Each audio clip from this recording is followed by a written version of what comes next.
In the heart of Nazi-occupied Warsaw, in the autumn of 1943, a young Polish social worker walked through the gates of the Jewish ghetto carrying a toolbox. To the German guards, she was simply Irena Sendler, a nurse conducting inspections for typhus and other contagious diseases.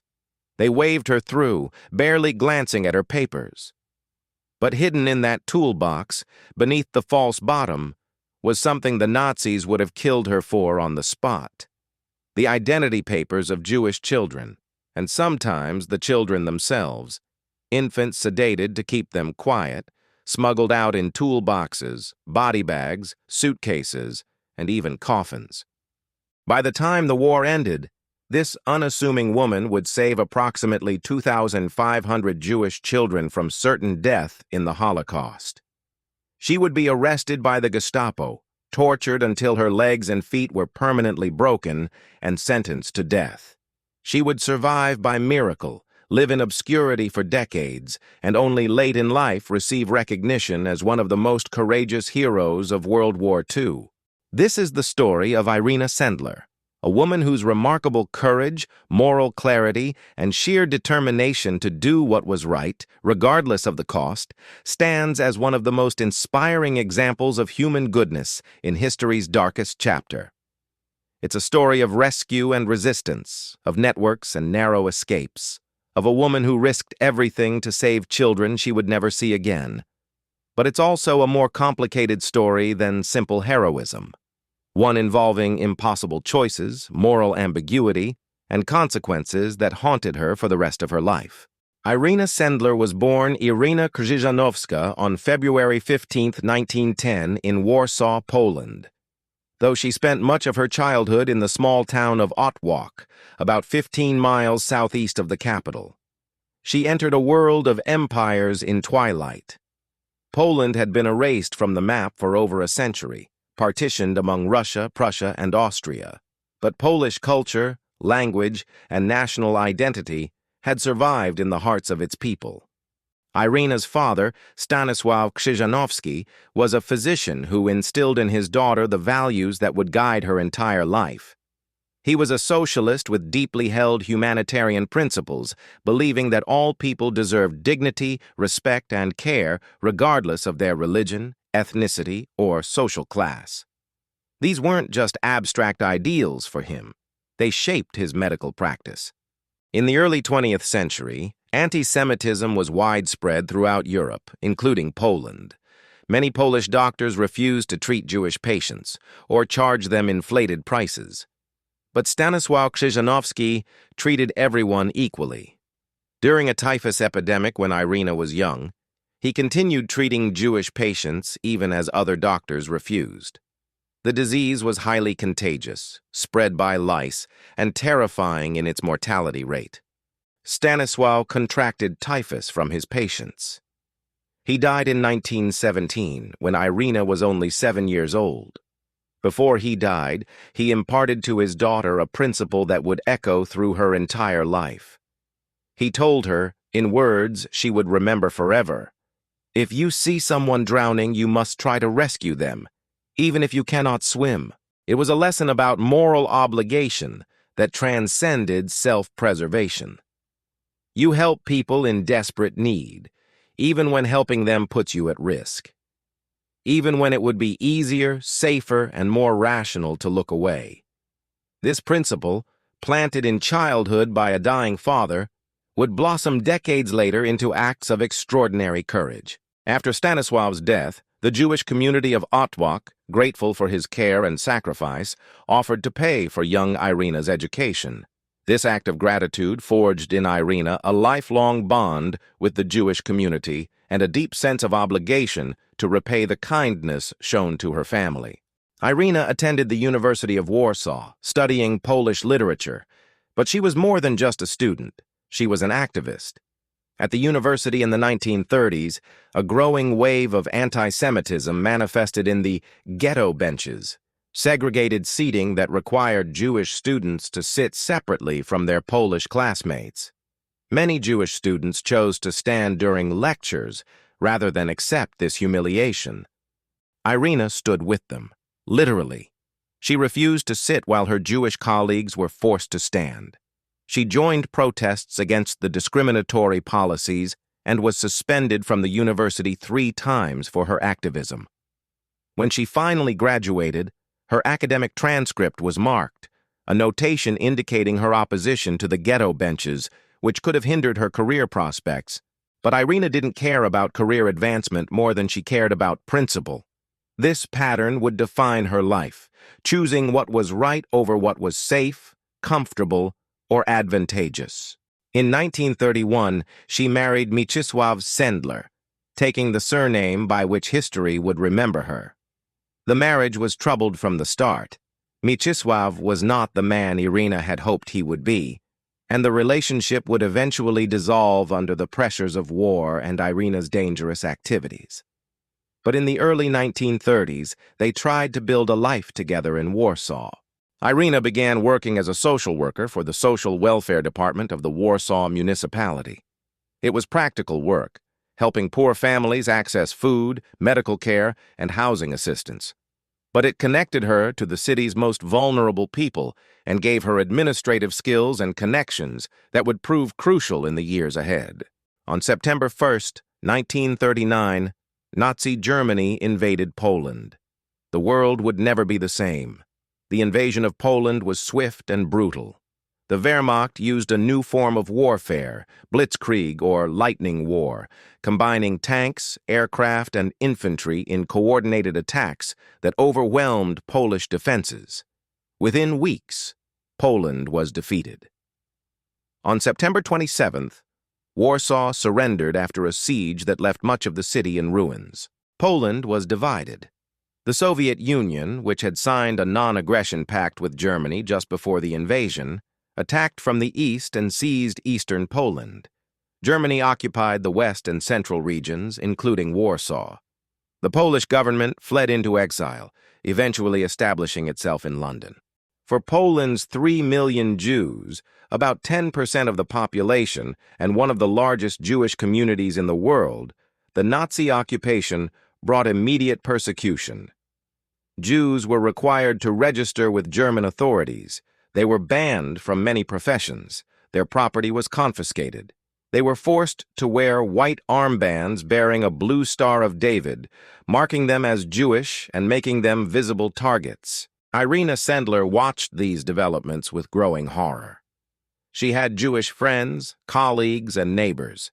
She saw them being stripped of their rights, their dignity, their livelihoods, and she knew, even if she couldn't yet imagine the full scope of what was coming, that this persecution would only intensify. In her work as a social worker, Irena began falsifying documents to help Jewish families. She created false Christian identities, providing paperwork that could help Jews access food rations or avoid being identified as Jewish. It was small-scale resistance, but it was resistance nonetheless, and it was punishable by death. Then, in October 1940, the Nazis established the Warsaw Ghetto. Jews from Warsaw and surrounding areas were forced to move into a small district of the city, which was then sealed off from the rest of Warsaw with walls topped with barbed wire and broken glass. Armed guards controlled the gates. No one could enter or leave without permission. The Warsaw Ghetto became the largest Jewish ghetto in Nazi-occupied Europe. Approximately 400,000 Jews were crammed into an area of just 1.3 square miles, more than 100,000 people per square mile, creating impossibly crowded conditions. Families of 8 or 10 people lived in single rooms. Buildings meant for a few dozen residents housed hundreds. The conditions were deliberately designed to dehumanize and destroy. Food rations allocated to ghetto residents were a fraction of what non-Jewish Poles received, calculated to be below subsistence level. Starvation became widespread. Disease flourished in the overcrowded, unsanitary conditions. Typhus, tuberculosis, and dysentery killed thousands. Bodies appeared on the streets each morning, people who had starved or frozen to death overnight. Children, skeletal and desperate, begged for food. The dead were collected in carts and taken to mass graves. Life in the ghetto was a slow-motion genocide even before the deportations to death camps began. Irena Sendler couldn't turn away. Her father's words echoed in her mind. If you see someone drowning, you must try to rescue them. The Jews of Warsaw were drowning, and she decided she would try to rescue them, even knowing she couldn't save everyone, even knowing the attempt might cost her own life. To help people trapped in the ghetto, Irena needed access. The Germans had sealed the ghetto, and entering required special permits.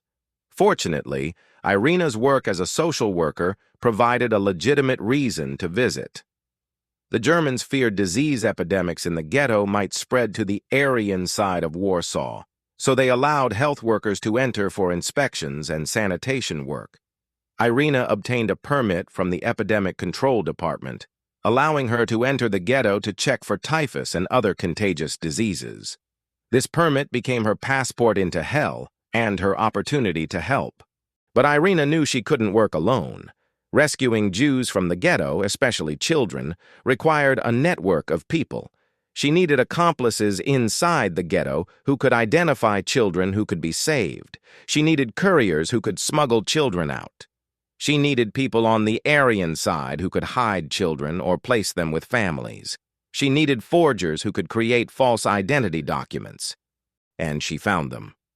Irena recruited friends, colleagues, and fellow members of Ghetto, the Polish Council to Aid Jews, a resistance organization that brought together Poles of various political backgrounds united in opposition to the Holocaust. Ghetto was unique in occupied Europe.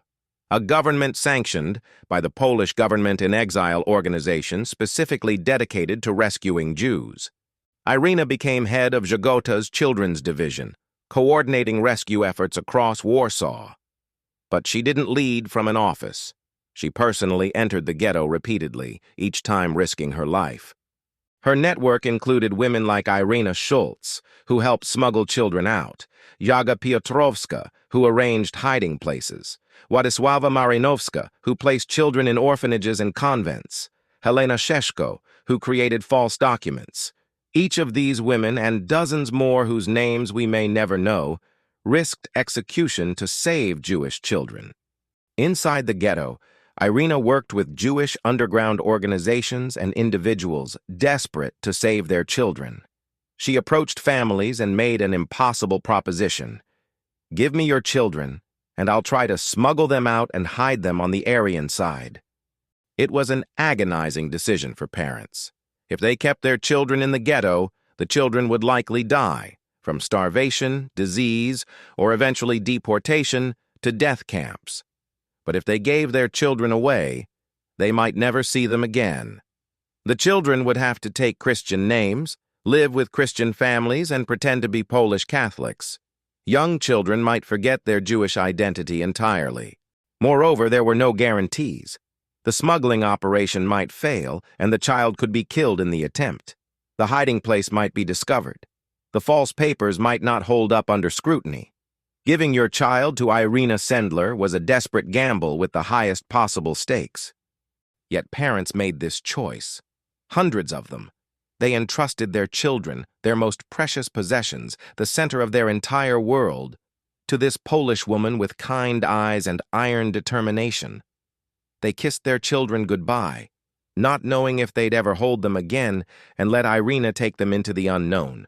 Imagine that moment. Imagine being a mother in the Warsaw Ghetto, watching your child grow thinner each day, knowing that deportation trains are leaving for places called Treblinka and Auschwitz, where Jews disappear and never return. A woman approaches you, a Pole, a Christian, and offers to take your child to safety, but it means letting go, possibly forever.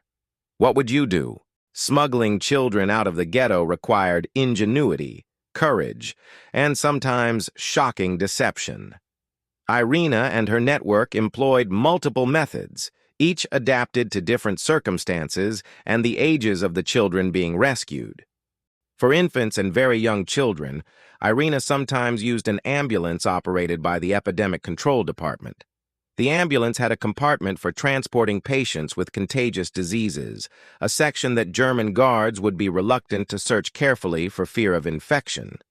Babies would be sedated with drugs to keep them quiet and hidden in this compartment. Sometimes they were concealed in body bags or among corpses being transported out of the ghetto for burial. It was macabre and heartbreaking, placing living children among the dead. But it worked. The German guards, even the most diligent ones, didn't thoroughly inspect corpses or the ambulance's infectious disease section. Irena also used toolboxes, suitcases, and packages carried by workers entering and leaving the ghetto. A small child could be sedated and hidden in a large toolbox or trunk covered with tools or supplies. Workers would carry these items through the checkpoint, their hearts pounding, knowing that discovery meant immediate death for themselves and the child. The courthouse on the edge of the ghetto provided another escape route. The building had entrances on both the ghetto side and the Aryan side. Irena and her associates would bring children into the courthouse from the ghetto side, then smuggle them out through exits leading to the Aryan side, sometimes dressed in different clothing or disguised. Older children who could understand instructions might escape through the sewers, the underground network of tunnels that connected different parts of the city. These routes were dangerous, dark, filled with waste, and patrolled by both German soldiers and criminals. But they offered a path out of the ghetto. Irena worked with guides who knew the sewer system and could lead children through the tunnels to safety. The St. John's Cathedral near the ghetto served as a temporary hiding place. Priests sympathetic to the resistance allowed Irena to use church buildings as way stations. Children smuggled out of the ghetto might spend a few hours or days in the church before being moved to more permanent hiding places. Perhaps most daringly, Irena sometimes smuggled children out through the main gate in broad daylight. A child might be taught to walk through the checkpoint carrying papers identifying them as a Christian Pole. They had to know their false name, their false address, their fabricated family history. They had to answer questions without hesitation or fear. A moment's confusion, a child crying for their mother by their Jewish name, and the deception would collapse. Young children had to be trained to forget, at least temporarily, who they were. A 4-year-old who knew they were Sarah had to become Sophia. They had to learn Christian prayers, the Lord's Prayer, the Hail Mary, and be able to recite them if questioned. For Jewish children raised in observant families, this was a profound and disturbing transformation. Irena understood the psychological trauma she was inflicting on these children, separating them from their parents, forcing them to deny their identity, teaching them to lie about who they were. It was a violation of something fundamental. But the alternative was death. Given that choice, she chose survival, even if survival came with psychological scars. Once outside the ghetto, children needed places to hide. Irena's network had arranged numerous options. Some children went to orphanages run by nuns who were willing to hide Jewish children among the Christian orphans. The sisters would claim these were Polish children who had lost their parents in the war, a common enough story that it raised little suspicion. Other children were placed with Polish families willing to hide them. These families risked everything. The Nazis had implemented a policy of collective punishment. If a Pole was discovered hiding Jews, not only would the Jew and the person hiding them be executed, but often the entire family and sometimes neighbors would be killed as well. Despite this, hundreds of Polish families agreed to hide Jewish children. Some families were motivated by compassion and moral principle. Others were paid for their help. Ghetto had limited funds, including money supplied by the Polish government in exile and from American Jewish organizations, which they used to support hiding operations. A few families may have been motivated more by money than altruism, but their reasons mattered less than their actions. They saved children's lives. But how would these children ever be reunited with their families after the war? If they survived, if their parents survived, how would anyone remember who was who? A 4-year-old Sarah who became Sophia and lived with the Nowak family for 3 years might not remember her real parents or her real name. Irena had a solution, as dangerous as everything else she was doing. She kept records. She wrote down the real names of the children, their false names, and the addresses where they were hidden. She wrote this information on thin tissue paper in tiny handwriting, placed the papers in glass jars, and buried them under an apple tree in a friend's garden. These lists were a treasure map to the hidden children, and a death sentence for everyone involved if discovered. If the Gestapo found those lists, every child, every family hiding a child, and everyone in Irena's network would be arrested and killed. But without the lists, the children would be lost forever, their Jewish identities erased. It was an impossible risk that had to be taken. Irena buried those jars and hoped they would survive the war, along with the children whose names they contained. How many children did Irena Sendler save?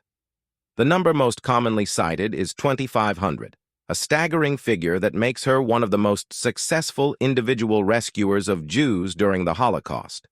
To understand the magnitude of this achievement, consider the logistics. Each rescue required multiple people, someone to identify the child, someone to convince the parents, someone to smuggle the child out, someone to forge documents, someone to provide a hiding place. Each rescue had to be meticulously planned, but executed flexibly as circumstances changed. Each rescue could fail at multiple points, ending in tragedy. And Irena was doing this not once or twice, but thousands of times. She was entering the ghetto regularly. Some accounts say she went in almost daily at the height of her operations. Each visit risked arrest. Each child smuggled out could lead to exposure of the entire network if something went wrong. The 2,500 figure is remarkable, but we should acknowledge it's an estimate. Record-keeping was difficult under the circumstances. Not every rescue was documented in the buried lists. Some children were saved through associated efforts that might or might not be directly attributable to Irena. And tragically, not all attempted rescues succeeded. Some children died in the attempt or were discovered in hiding later. What we know with certainty is that Irena Sendler personally coordinated the rescue of at least several hundred children, and her network saved many more. Somewhere between 1,000 and 3,000 seems likely, with 2,500 being the most commonly accepted estimate. To put this in perspective, Oskar Schindler, whose story was immortalized in the film Schindler's List, saved approximately 1,200 Jews. Raoul Wallenberg, the Swedish diplomat who rescued Jews in Hungary, saved tens of thousands through the distribution of protective passports. Irena Sendler's rescue of 2,500 children places her among the very top ranks of individual Holocaust rescuers. But Irena herself never wanted to claim credit or be ranked among heroes. When asked about her actions years later, she consistently said she could have done more, should have done more, and that she was haunted by all the children she couldn't save.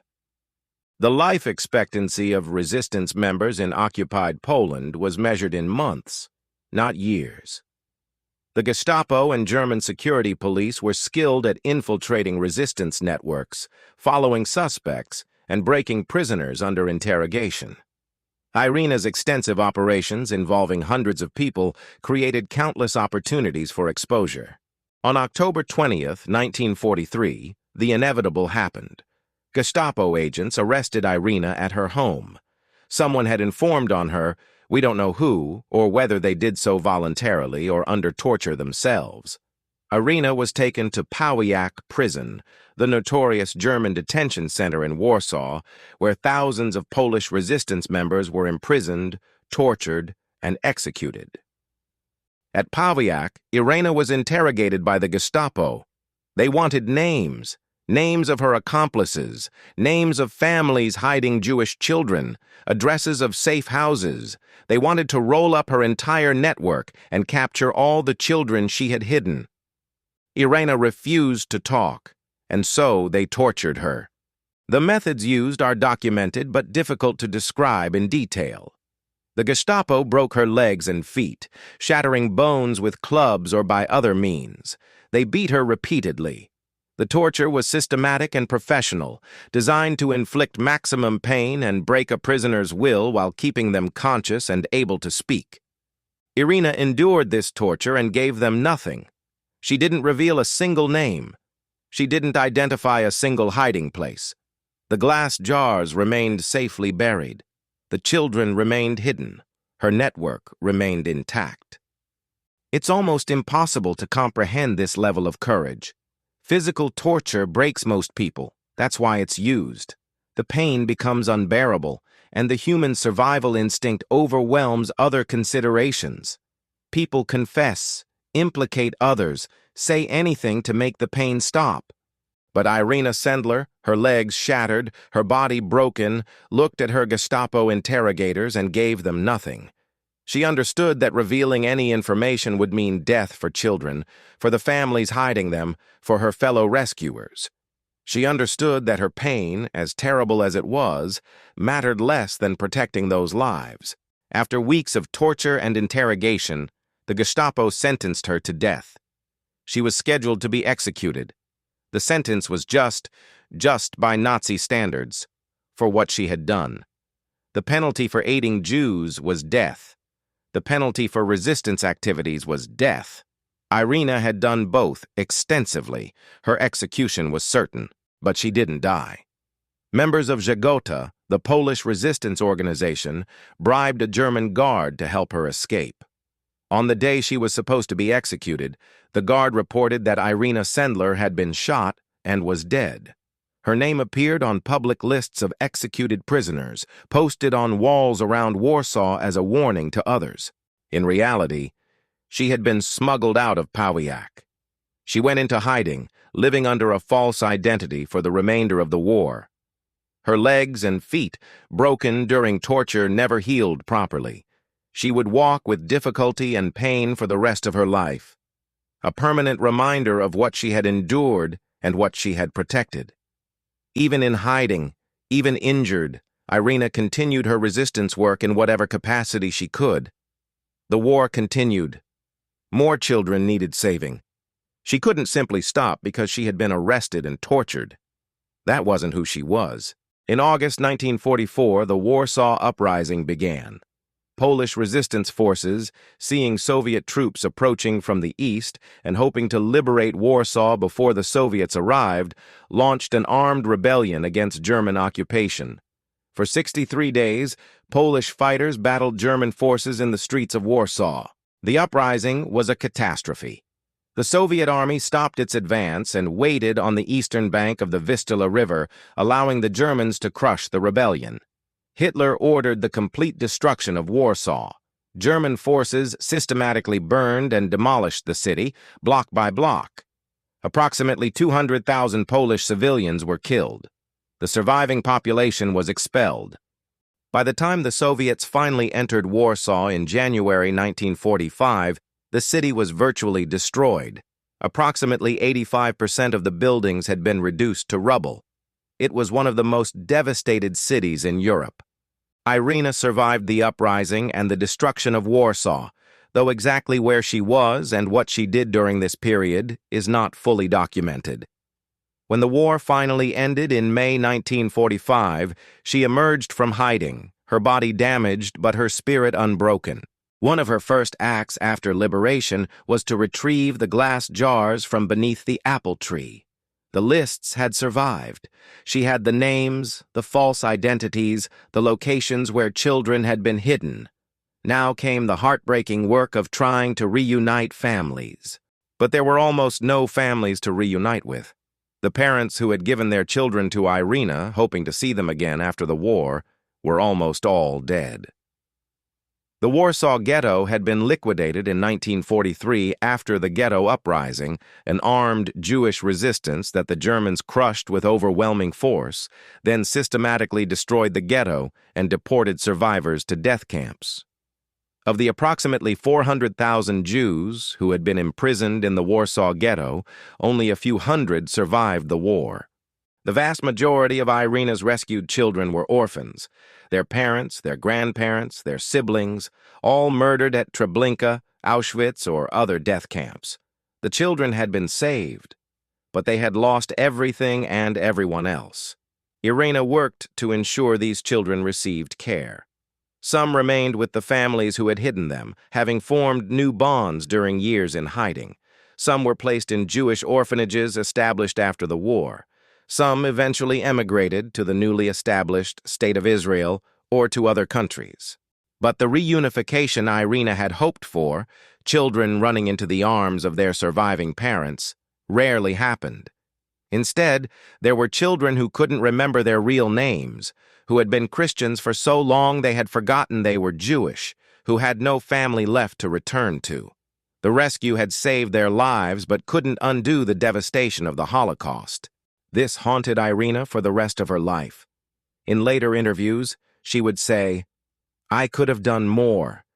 This regret will follow me to my death." When people called her a hero, she would protest, "Heroes do extraordinary things. What I did was not extraordinary. It was a normal thing to do." The war's end didn't bring freedom to Poland. The Soviet Union, having occupied eastern Poland in 1939 and then driven out the Germans in 1944-45, established a communist government under Soviet control. Poland became a satellite state of the Soviet Union behind what would be called the Iron Curtain. The Polish communist government was hostile to resistance members who had fought for a free, independent Poland rather than a Soviet-dominated one. Many Home Army fighters and other resistance members were arrested by the new regime, accused of being fascists or anti-Soviet agents. Some were executed. Others spent years in communist prisons. Irena's wartime record was problematic under the new regime. She had worked for Gestapo, which had connections to the Polish government in exile in London, a government the Soviets considered illegitimate. She was associated with the Home Army and other resistance groups that had fought for Polish independence rather than Soviet liberation. She was investigated by communist authorities and lived under surveillance. Her rescue of Jewish children was not celebrated. The communist government initially downplayed Polish rescue efforts and the Holocaust itself, focusing instead on Soviet victory over fascism and Polish collaboration with the Soviets. Irena continued working as a social worker in communist Poland, but her wartime activities were not acknowledged or honored. She lived modestly, never seeking recognition, never speaking publicly about what she had done. The glass jars and their lists were preserved, but quietly. She remarried after divorcing her first husband. Her second husband was Stefan Zgremski, with whom she had 3 children. She devoted herself to her family and her social work, continuing to help vulnerable people as she had done throughout her life. For nearly 40 years after the war, Irena Sendler lived in obscurity. The world didn't know her name. Her rescue of 2,500 children was forgotten history, buried under Cold War politics and the communist government's rewriting of Poland's past. The collapse of communism in Poland in 1989 began to change things. As Poland regained its independence and freedom, historians could finally research and tell the truth about Polish history during World War II, including stories of rescue and resistance that the communist government had suppressed. But it was a group of American high school students who brought Irena Sendler's story to the world's attention. In 1999, 3 students from Uniontown, Kansas, Megan Stewart, Elizabeth Cambers, and Sabrina Coons, were researching Holocaust rescuers for a National History Day project. They came across a brief mention of Irena Sendler in a 1994 news article that mentioned she had saved approximately 2,500 Jewish children. The students were astonished. They had never heard of this woman. How could someone who saved 2,500 children be so unknown? They researched further and discovered that Irena was still alive, living in Warsaw, now in her late 80s. The students wrote a short play called Life in a Jar, dramatizing Irena's story and her burial of the lists in glass jars. They performed the play at their school and in their community. The response was overwhelming. People were moved to tears by this story of courage and rescue. The play eventually reached Poland. In 2001, the students traveled to Warsaw to meet Irena Sendler herself. Now 91 years old, walking with great difficulty due to her legs and feet that had never healed from Gestapo torture, Irena met these young American women who had resurrected her story. The meeting was emotional and transformative. The students' play and their advocacy brought international attention to Irena's wartime rescue operations. Journalists began covering her story. Historians reevaluated her place in Holocaust history. Recognition that should have come decades earlier finally arrived. In 2003, Pope John Paul II, himself Polish, honored Irena for her wartime actions. In 2007, she was nominated for the Nobel Peace Prize. The nomination didn't result in the award. The 2007 prize went to Al Gore and the Intergovernmental Panel on Climate Change, but the nomination itself brought further recognition. Israel's Yad Vashem Holocaust Memorial had recognized Irena as righteous among the nations in 1965, planting a tree in her honor and adding her name to the list of non-Jews who risked their lives to save Jews during the Holocaust. But it wasn't until the 2000s that this recognition translated into broader public awareness. The Polish government finally honored her properly in her final years. She received numerous awards and decorations, including Poland's highest honor, the Order of the White Eagle in 2003. Perhaps most meaningfully, some of the children she had saved came forward. Now elderly themselves, they sought out the woman who had saved their lives as children. They could tell their stories of being smuggled out of the ghetto, of living under false identities, of losing their families but surviving because of Irena. These reunions were bittersweet. The children, now grandparents themselves, could thank Irena for their lives, for their children and grandchildren who existed only because she had risked everything. But they also shared the losses. Parents who never returned, childhoods stolen, identities fractured. Irena Sendler spent her final years in a nursing home in Warsaw, her body finally failing after a lifetime of hardship, trauma, and service. She was wheelchair-bound, her legs that had been shattered by the Gestapo no longer able to support her. But her mind remained sharp, and she continued to receive visitors, give interviews, and share her story. When interviewers asked her about her courage, she consistently deflected. She insisted she had done nothing extraordinary, that any decent person would have done the same. She pointed to all the children she didn't save, all the people who died, and said she had failed more than she had succeeded. This humility was genuine, not false modesty. Irena carried survivor's guilt and rescuer's guilt for her entire life. She was haunted by the children she couldn't reach, the families who were murdered, the limitations of what she could do against the Nazi genocide machine. But those who knew her story understood the truth. What she had done was extraordinary. Walking into the ghetto day after day, knowing each visit could be her last. Enduring torture without betraying a single name. Organizing a network that saved thousands. These weren't ordinary acts. They were the actions of someone who possessed exceptional courage, moral clarity, and commitment to human dignity. Irena Sendler died on May 12, 2008 in Warsaw. She was 98 years old. Her death was reported around the world, with obituaries in major newspapers celebrating her life and her rescue operations. She was buried with honors befitting a national hero. But perhaps her most fitting memorial is not a monument or a plaque. It's the thousands of descendants of the children she saved. Those 2,500 children grew up, had children of their own, and those children had children. Researchers have estimated that there are now more than 6,000 people alive today who are descendants of the children Irena Sendler rescued from the Warsaw Ghetto. 6,000 lives that wouldn't exist without her courage. 6,000 people walking the earth because one woman decided that her father was right. If you see someone drowning, you must try to rescue them, even if you cannot swim. What lessons can we take from Irena Sendler's life? In our comfortable modern world, far removed from the horrors of Nazi-occupied Warsaw, what does her story mean? First, that individual action matters. One person, properly positioned and sufficiently courageous, can save thousands. Irena wasn't a powerful leader or a military commander. She was a social worker with compassion and determination, but she changed the course of history for 2,500 families. Second, That moral clarity is possible even in the most morally complex situations. The Holocaust created impossible choices, resistance that might endanger others, rescue attempts that could fail and doom children, survival that required collaboration. But through all this complexity, Irena saw with perfect clarity, innocent children were being murdered, and she would try to save them. Everything else was secondary. Third, that courage isn't the absence of fear, it's action despite fear. Irena was terrified. Every trip into the ghetto, every smuggled child, every buried list could mean her death.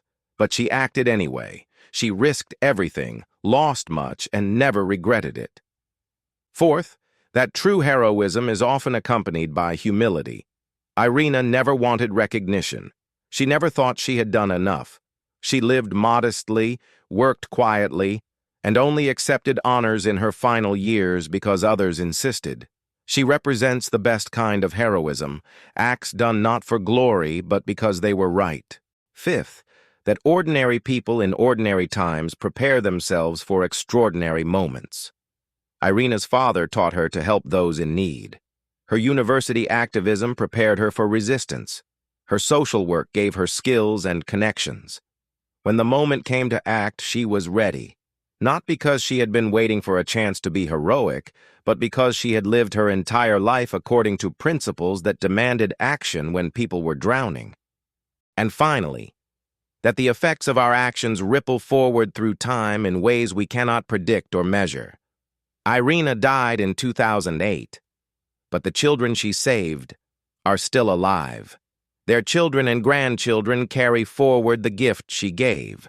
Every kindness shown by a descendant of one of those rescued children, every contribution they make to the world, every life they touch, all of it traces back to a Polish social worker who walked into hell with a toolbox and brought out children hidden inside.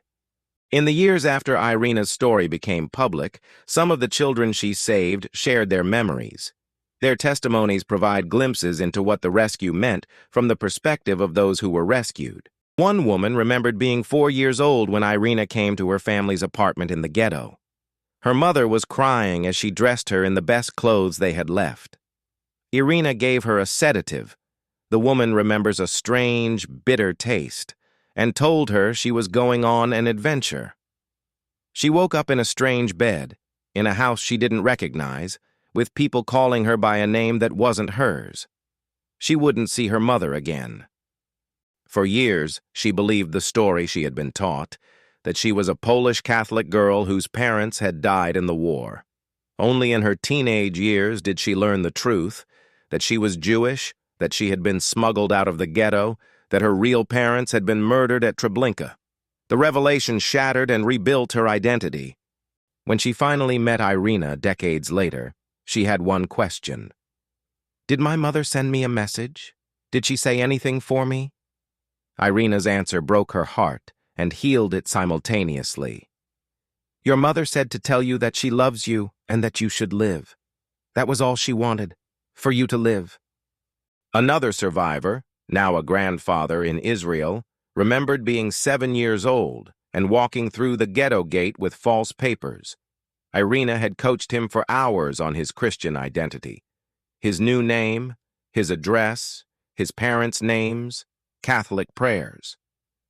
If you forget, she had told him, if you hesitate for even a moment, they will know. And then we both die. He walked through that gate, his heart pounding so hard he thought the guards would hear it. A German soldier looked at his papers, asked his name, asked where he was going. He answered without hesitation, lies he had memorized, delivered in perfect Polish with no trace of fear in his voice. The guard waved him through. On the other side, Irena was waiting.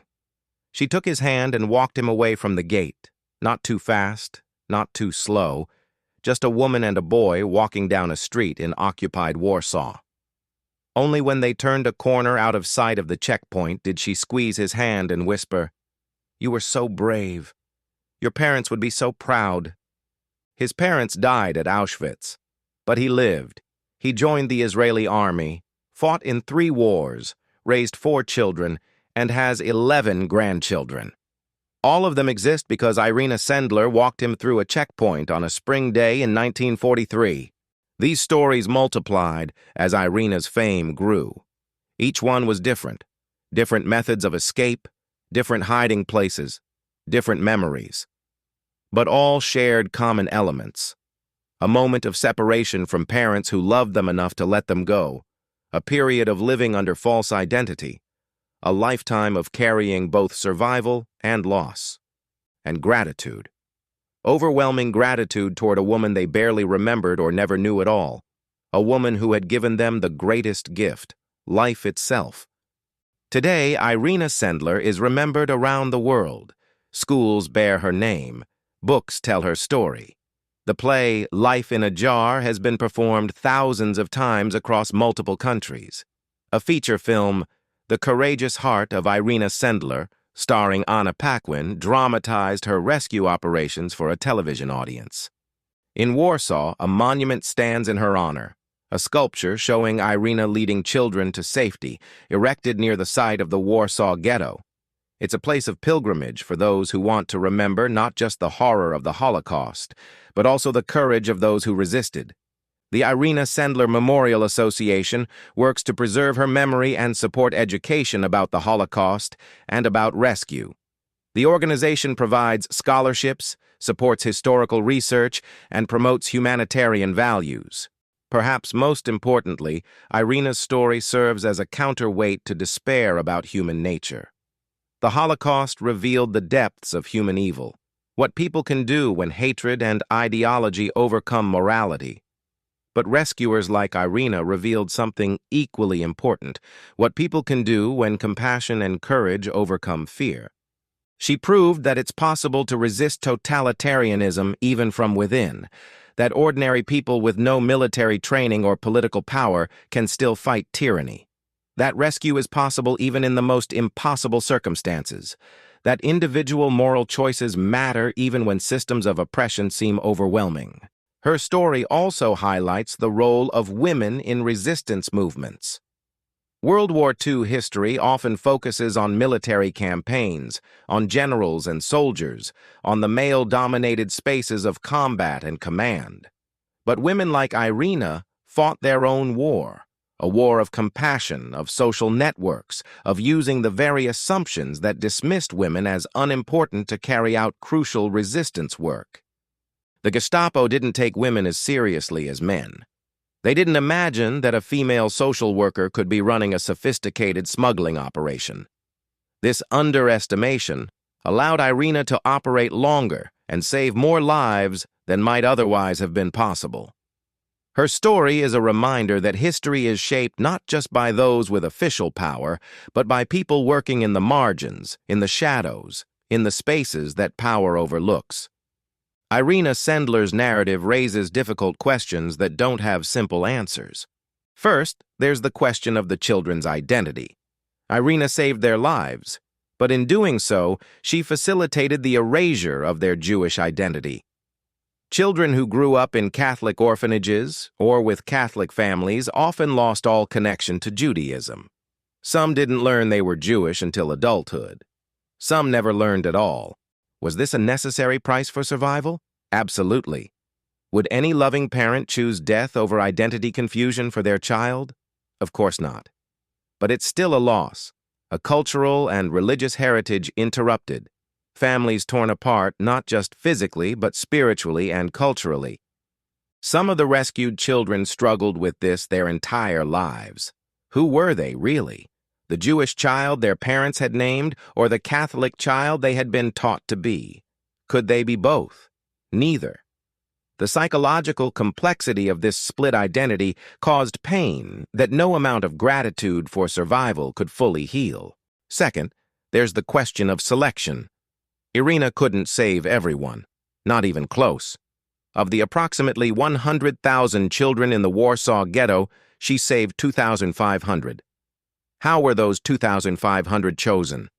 Some were selected because their parents had connections to Irena or her network. Some because they were the right age, young enough to be smuggled easily, but old enough to understand instructions. Some because they looked Aryan, fair-skinned and blonde, able to pass as Polish Christians. This means that children died in part because they didn't have the right connections, weren't the right age, or didn't look right. This wasn't Irena's fault. She saved everyone she could reach. But it highlights the terrible arithmetic of rescue in impossible circumstances. When you can't save everyone, how do you choose who to save? Third, there's the question of what we owe to history. Irena spent 40 years in silence, never speaking publicly about her rescue work. Partly this was because of the political situation in communist Poland, but partly it was her own choice. She didn't think she deserved recognition, didn't want to claim credit, felt she had failed more than she had succeeded. But did the world need to know her story? Did the children she saved deserve to know who had rescued them? Did future generations need this example of courage and resistance? If so, did Irena have an obligation to share it, despite her personal reluctance? There's no clear answer. We can respect her humility while also being grateful that her story eventually emerged. But it's worth considering what other stories of courage and rescue might have died with their participants, lost to history because the heroes didn't think they were heroic enough to remember. Fourth, there's the question of what Poland owes to this memory. Poland's relationship with its Holocaust history is complicated. Some Poles risked everything to save Jews, Irena Sendler among them. But others participated in persecution, denounced Jews to the Germans, or profited from confiscated Jewish property. After the war, some Holocaust survivors who returned to Poland faced continued anti-Semitism and even violence. Modern Poland has struggled with acknowledging this complex history. There's pride in rescuers like Irena, but resistance to discussing Polish complicity or anti-Semitism. Recent laws have even criminalized certain statements about Polish behavior during the Holocaust, creating controversy about freedom of historical inquiry. Irena's story is sometimes used selectively to celebrate Polish heroism while avoiding uncomfortable questions about Polish failures. This doesn't diminish what Irena did, but it raises questions about how societies remember difficult histories and whether hero stories can become obstacles to full historical reckoning. If Irena Sendler could speak to us today, what would she say? Based on her interviews and statements during her final years, we can make some educated guesses.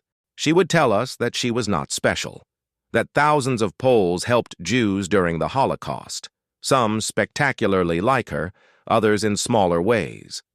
That focusing on individual heroes obscures the reality that rescue required networks, communities, and countless acts of courage by people whose names we'll never know.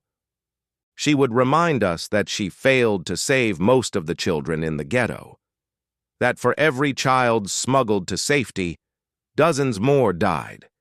That rescue was always limited, always inadequate, always heartbreaking in what couldn't be done.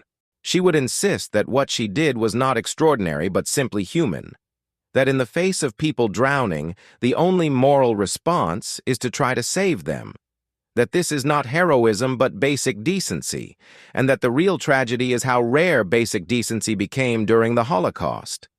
She would probably warn against treating her story as merely historical. The forces that created the Holocaust, hatred, dehumanization, authoritarianism, the willingness of ordinary people to participate in evil, haven't disappeared from the world. Genocide hasn't ended. Refugees still drown in the Mediterranean, flee across borders, die in camps. And she would ask, "What are you doing about the people drowning today? Are you swimming out to save them even though you might drown yourself? Or are you standing on the shore explaining why it's complicated, why you can't help, why someone else should do something? This is uncomfortable. It's easier to admire historical heroes than to apply their lessons to our own lives. It's easier to say, I would have been like Irena, than to ask what Irena-like action looks like in our own time and place." Irena Sendler's life spanned nearly a century, from 1910 to 2008. She witnessed the collapse of empires, 2 world wars, the Holocaust, the rise and fall of communism, and the transformation of the modern world. Through all of it, she maintained a simple moral compass inherited from her father. Help people who are drowning. That simple principle led her into the Warsaw Ghetto, into Gestapo torture chambers, into decades of nightmares about the children she couldn't save.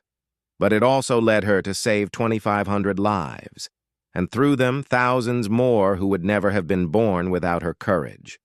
She didn't think she was a hero. She thought she was someone who did what needed to be done, what any decent person would do. What her father had taught her was required when faced with human suffering. But we know better. What she did was extraordinary. It was heroic in the truest sense, not flashy or glamorous, but grinding, dangerous, daily courage sustained over years in the face of almost certain death. Her story reminds us that individuals matter, that moral clarity is possible even in complex situations, that ordinary people can accomplish extraordinary things, and that the effects of our actions ripple forward through time in ways we cannot measure. Most importantly, it reminds us that when people are drowning, we must try to rescue them, even if we cannot swim, even if the water is dark and cold and dangerous, even if we might drown ourselves in the attempt, because that's what decent human beings do. That's what Irena Sendler did. And that's what she would want us to do. The glass jars she buried under the apple tree have been recovered. The lists have been preserved. The names of the children have been remembered. But the greatest memorial to Irena Sendler isn't in any museum or monument. It's in the lives of those children, now elderly themselves, telling their grandchildren about the Polish woman who saved them. It's in the thousands of descendants walking the earth because one woman decided that Jewish children deserved to live. It's in every act of courage, compassion, and resistance to evil inspired by her example. Irena Sendler died in 2008. But her legacy lives on, in every person who chooses courage over comfort, compassion over indifference, action over apathy. If you see someone drowning, you must try to rescue them, even if you cannot swim. That was Stanisław Krzyżanowski's lesson to his daughter. That was Irena Sendler's gift to the world, and that is the challenge she leaves to each of us.